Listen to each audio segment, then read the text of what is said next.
नमस्कार, आप देख रहे हैं उत्तराखंड तक और मैं हूं आपके साथ सरिता तिवारी। प्रधानमंत्री नरेंद्र मोदी के संसद में मास्क पहनकर आने के एक दिन के बाद ही मुख्यमंत्री पुष्कर सिंह धामी और स्वास्थ्य मंत्री धन सिंह रावत ने मास्क पहनकर संदेश दिया। कोविड-19 ने एक बार फिर देश और राज्य सरकारों को अलर्ट कर दिया है और इसको लेकर केंद्र और राज्य सरकारों ने गाइडलाइन भी जारी कर दी है। हालांकि लोगों में अभी इसका असर कम देखने को मिल रहा है और इसके चलते आज मुख्यमंत्री पुष्कर सिंह धामी ने मास्क पहनकर संदेश देने की कोशिश की है कि इलाज से बेहतर है एहतियात। अभी देखिए, जो ज़रूरी कदम है सभी को सुरक्षा और सतर्कता दोनों अपनाने के लिए कहा है। राज्य सरकार ने सभी प्रकार की जो व्यवस्थाएं हैं, सभी प्रकार की तैयारियां हैं वो करी हुई है और हम एक तो वैक्सीनेशन पर जोर दे रहे हैं। वैक्सीनेशन हमारा पहले भी 100% हुआ है, जो रह गया है उसको पूरा कर रहे हैं और बूस्टर डोज लगाने की प्रक्रिया प्रारंभ कर दी है। सर, भीड़ भाड़ चीन में एक बार फिर कोरोना ने भूचाल मचाया है और उसके बाद जिस तरीके से देश में कोरोना की दस्तक दी है, उसके बाद मुख्यमंत्री पुष्कर सिंह धामी ने उत्तराखंड में आप देख सकते हैं एक मास्क पहन के किस तरीके से संदेश देने की कोशिश कर रहे हैं कि मास्क बहुत ज़रूरी है। इस समय हम सचिवालय में मौजूद हैं और यहाँ पर मुख्यमंत्री प्रेस ब्रीफिंग के बाद वापस अपनी गाड़ी में बैठते हुए हैं। इस समय देख सकते हैं मुख्यमंत्री का काफिला जो है वो यहाँ से निकलने की तैयारी में है। आज मुख्यमंत्री ने तमाम चीज़ों को अवगत कराया है किस तरीके से कोविड की तैयारी यहाँ पर चल रही है और देखा जा सकता है कि लोग यहाँ पर प्रेस भी है मौजूद और मास्क का उपयोग किया गया है। मुख्यमंत्री से बात करने की कोशिश करते हैं। सर, और देखा जा सकता है कि अभी मुख्यमंत्री यहाँ से निकले हैं और कोविड को लेकर जिस तरीके से उत्तराखंड में सतर्कता दिखाई जा रही है, सरकार इस समय अलर्ट मोड पर है। गाइडलाइंस यहाँ पर जारी की गई हैं और लोगों को जागरूक करने की बात मुख्यमंत्री पुष्कर सिंह धामी ने आज कही है। उनके साथ मौजूद थे स्वास्थ्य मंत्री धन सिंह रावत जी भी मौजूद थे। कल एक स्वास्थ्य विभाग की बैठक की गई थी जिसके बाद सभी विभागों को निर्देश दिए हैं और कोविड को लेकर जो बूस्टर डोज पे फोकस करने की बात कही गई थी, उसके साथ बूस्टर डोज पे भी फोकस किया जा रहा है। जगह जगह कैंप्स लगा के बूस्टर और कोविड को लेकर जो बूस्टर डोज पे फोकस करने की बात कही गई थी, उसके साथ बूस्टर डोज पे भी फोकस किया जा रहा है। जगह जगह कैंप्स लगा के बूस्टर डोज दी जाएंगी। कैमरामैन अलवर उनके साथ अंकित शर्मा, देहरादून। इसके साथ ही उत्तराखंड में कोरोना से निपटने के लिए उत्तराखंड पुलिस ने दावा किया है कि वो भी सतर्क हैं।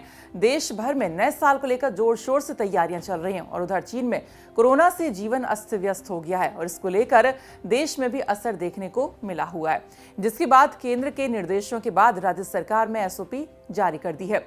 इधर उत्तराखंड में भी राज्य सरकार के निर्देश के बाद स्वास्थ्य विभाग के साथ साथ उत्तराखंड पुलिस भी अलर्ट पर है।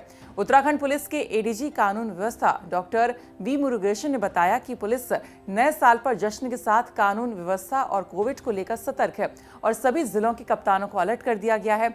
एडीजी ने आगे ये भी कहा है कि ड्रंक एंड ड्राइव पर भी पुलिस करेगी चेकिंग और इसके साथ पुलिस टीमें मॉक ड्रिल भी कर रही हैं।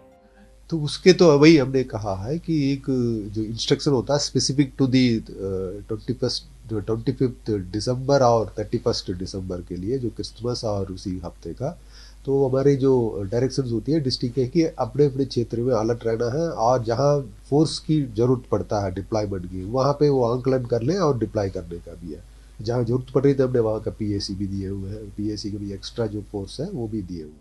वहीं अंतर्राष्ट्रीय स्तर पर कोरोना महामारी की दस्तक को देखते हुए राज्य सरकार भी अलर्ट हो गई है। सूबे के स्वास्थ्य मंत्री डॉक्टर धन सिंह रावत ने कहा है कि राज्य में आरटी-पीसीआर टेस्ट बढ़ाने के साथ ही चारों मेडिकल कॉलेजों में जीनोम सीक्वेंसिंग लैब की स्थापना की जा चुकी है और साथ ही दून मेडिकल कॉलेज में जीनोम सीक्वेंसिंग की टेस्टिंग भी शुरू कर दी गई है। साथ ही सभी राज्यों के स्वास्थ्य मंत्रियों से कोरोना काल के अनुभवों को देखते हुए अपने अपने राज्यों में वैक्सीनेशन अभियान में तेजी लाने के निर्देश भी दिए गए हैं। आरटी-पीसीआर टेस्ट बढ़ाने और कोविड पॉजिटिव केसों की अनिवार्य रूप से जीनोम सीक्वेंसिंग कराए जाने के निर्देश भी दिए गए हैं। देखिए, अभी भारत सरकार ने कहा है कि इसके लिए 3 दिन बाद फिर बैठक होगी और आज स्वास्थ्य मंत्री ने ये भी सबने कहा है कि भाई हमको रैलियां कैसे की जाएंगी, आयोजन कैसे की जाएंगे, तो भारत सरकार इस पे अभी नई एसओपी जारी करेगी कि क्या करना है।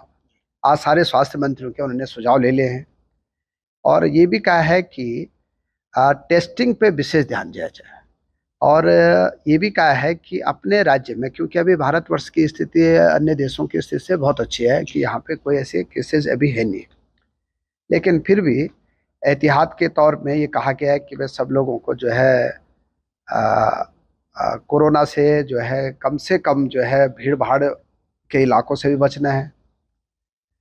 और दूसरी बड़ी बात यह है, देश के स्वास्थ्य मंत्री जी ने कहा है कि हमको बड़े बड़े आयोजनों के लिए भी अभी, क्योंकि अभी न्यू ईयर का कार्यक्रम होने वाला है, क्रिसमस के कार्यक्रम होने वाले हैं, तो उसके लिए भी उन्होंने कहा कि आप थोड़ा बचाव कैसे किया जाए, इसके लिए भी सबको सावधान। बता दें कि उत्तराखंड में कुल 22,428 ऑक्सीजन सिलेंडर हैं, 9,443 ऑक्सीजन कंसंट्रेटर और 86 ऑक्सीजन जनरेशन प्लांट क्रियाशील हैं, जबकि सूबे के राजकीय चिकित्सालयों में 762 आईसीयू बेड और 8,189 ऑक्सीजन सपोर्ट बेड और 1,032 वेंटिलेटर उपलब्ध हैं। और इसी प्रकार 11 राजकीय जांच केंद्रों पर प्रतिदिन लगभग 15,000 RT-PCR जांच की सुविधा उपलब्ध है। तो ये थी देहरादून से अंकित शर्मा की रिपोर्ट। बाकी खबरों के लिए आप देखते रहिए उत्तराखंड तक। नमस्कार।